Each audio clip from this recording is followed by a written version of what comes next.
This week's vlog got completely hijacked. Mark Zuckerberg hijacked my vlog. I was going to do a light and kind of fun vlog this week as I'm preparing to go to Social Media Marketing World next week in San Diego. I'm in a good mood, going to see all my friends, and then this comes crashing in. Mark Zuckerberg posted last week on the 6th of March, he posted a quote-unquote manifesto talking about Facebook's future and their future and how they're going to now start respecting our privacy.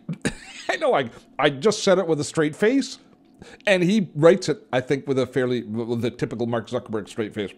It's called A Privacy-Focused Vision for Social Networking. And as I'm reading through it, I'm just needing to share with others. So here's the deal. If you are interested in what is happening in the future of social networking and Facebook, stick around for the rest of today's vlog. If not, go do something interesting with your life, because we're going to be talking about Facebook, our level of trust with Facebook, and the direction that they are going along with privacy in the overall social marketing space. Next week's vlog is going to be a lot more fun and entertaining. It's going to be a recap of my visit to Social Media Marketing World in San Diego, where I'm meeting with all sorts of people that I like.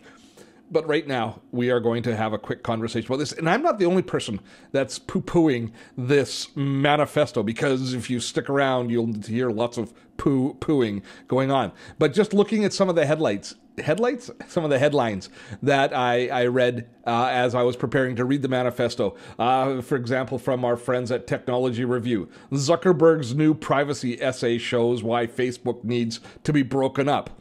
Tell us what you really think, Technology Review. Oh, let's see what they have to say over at Vanity Fair. The false promise of Mark Zuckerberg's come to Jesus manifesto. Not a lot of faith behind the folks over there. What about Business Insider? Mark Zuckerberg says he wants Facebook to pivot to privacy, but Facebook is also quietly lobbying against laws giving users more control of their data. Again, not a lot of trust being engendered by the Zuck in this particular one. Well, let's see. What about Fast Company? What Mark Zuckerberg's new vision could really mean for privacy and propaganda. I think if you put the word propaganda in any title, that immediately is indicating that you are giving a big thumbs down to whatever it is that's being shared. And finally, Slate. Facebook's so-called pivot to privacy is a diversion. The press doesn't seem to have a lot of faith that this manifesto, a privacy-focused vision for social networking, is erstwhile and trustworthy. And, it doesn't take too long. Reading through it, it doesn't take you too long to kind of get right to the heart of it. Before we even look at what Facebook's saying, because really, it's all about whether or not we believe what Facebook's saying. If we don't believe what Zuckerberg and Facebook are saying in this manifesto, then all of these actual goals that they're setting is just Charlie Brown's teacher going, wah, wah, wah, wah, wah, wah, wah, wah, because we don't believe what they're saying. And he gets to the heart of it in about the third or fourth paragraph. Quote, to quote the Zuck, quoting Mark Zuckerberg, I understand that many people don't think Facebook can or would even want to build this kind of privacy-focused platform because, frankly, we don't currently have a strong reputation for building privacy protective services. Sorry, the laughter is mine. I'm sure he didn't write it in as he was laughing, although I can imagine he did. They're going to buy this. And we've historically focused on tools for more open sharing, but we've repeatedly shown, this is his justification now, but we've repeatedly shown that we can evolve to build services that people really want, including in private messaging and stories.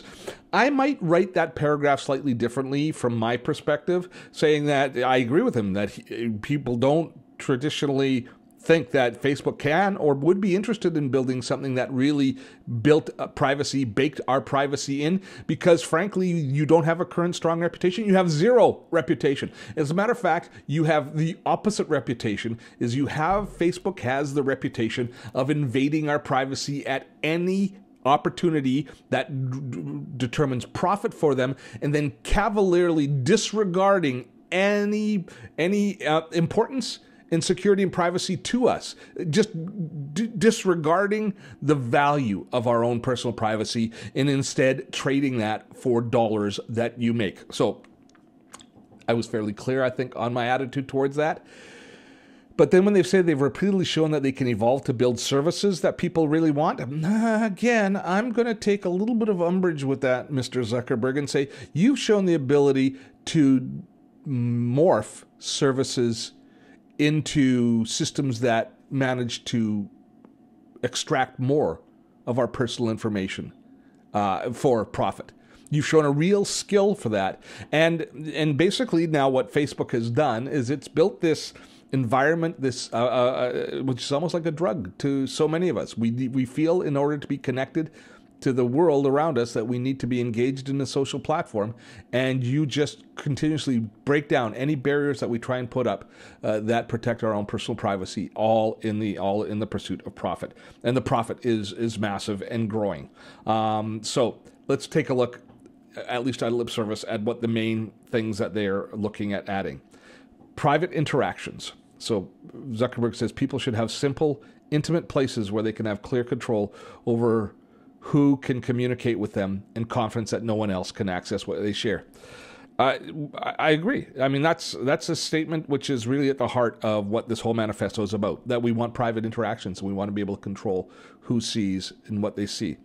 But regardless of what Facebook says here in a manifesto or what they present to the public, or what they present, the fact of the matter is that we now have reached the point where we don't believe that there is any way that that's actually their intention, and that somewhere within their system, they are finding ways to get access to that information backdoor and to basically, it's almost to kind of entrap us into sharing personal information that we don't want to, that they can then look to monetize somewhere downstream. So everything that comes after it, it just becomes noise, because encryption only matters if we believe that the data is actually encrypted and Facebook can't get access to it. So again, it's something that every single point that you make here gets undermined by the lack of trust that we have with Facebook.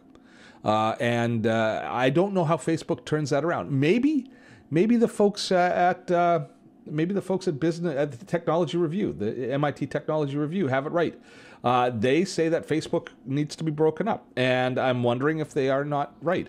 Certainly, having WhatsApp incorporated in Facebook and Instagram, all three of those, under one umbrella, managed by the same team, and the fact that we saw the founders of Instagram leave and not feel that they could continue just 5 months ago, 6 months ago, they stepped out of the process.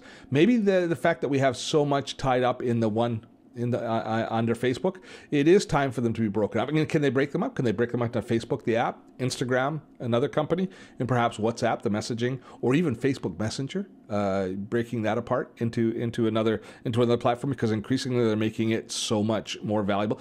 And Facebook Messenger, make no mistake, that private messaging focus is a big part of what the new manifesto is in the Facebook What Sees the Direction. Here's something that's been noodling in my mind ever since I read this and started thinking about it, and it's more a philosophical thing than a tactical issue. But tell me if you think I'm wrong or if there's a grain of truth here.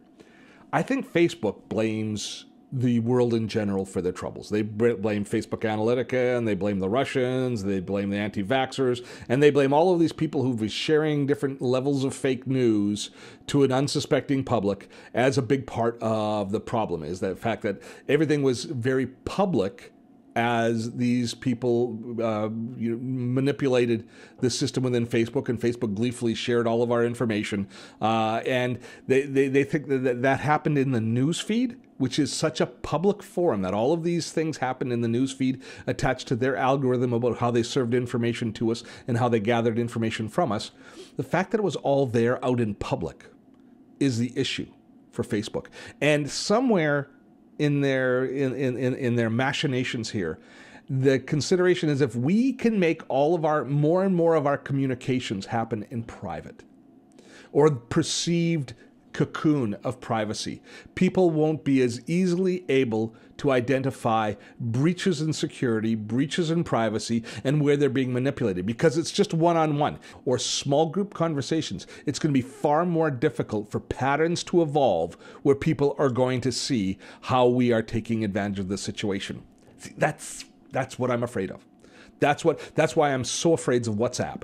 That's why I'm so afraid that it's part of the mix of Facebook's companies. You know, when they talk about breaking Facebook up, I think most people think about breaking up Facebook and breaking up Instagram, which is all well and good. But WhatsApp, that's the one that scares me. That's the one that ultimately scares me. And WhatsApp tied to how Facebook handles Messenger and all of the chat bots, which can be used in such a manipulative form, that's another massive concern for me. So I was going to, originally when I thought about doing this vlog, I was going to read through all of the different points within the privacy manifesto and comment with great clarity and brilliance on each point. But I was going to make the exact same argument with each. It all sounds well and good if there's trust, but there's no trust. So there's no basis for us to move ahead supporting this manifesto, Mr. Zuckerberg, because frankly, we don't trust you. And until there's a massive change, and I think, that the change will never happen because the change has to be, you can't be the boss anymore. Yeah, that's it. You can't be the one in charge because we don't trust you. We don't trust the direction you're going. There has to be a change at the top. That's what I think needs to be done. You know what I just realized? I'm going to wrap things up now, but I just realized that this entire thing with Facebook has turned me into something of a conspiracy theorist. Oh, it's almost like art is impersonating life here because I now trust nothing that Facebook does. And so I see a conspiracy behind every word that comes out of Facebook's mouth. And it's all of the conspiracies that were in Facebook, that is one of the issues that undermine the trust that I had in the platform in the first place. Wow, that's mind-bending, isn't it? I would love to hear your comments on this, and I apologize for those of you who are hoping for something more frivolous and fun in this week's vlog. But this has been gnawing away at me, and I just kind of felt like I had to get it off my chest. And more importantly, I'm really looking forward to your input in this entire story. So post below, I'll read, I'll comment, and we will get back to having a little bit more fun next week. Next week, we're going to talk about social media marketing world in San Diego. Looking forward to seeing all my friends. Till next time, have fun storming a castle.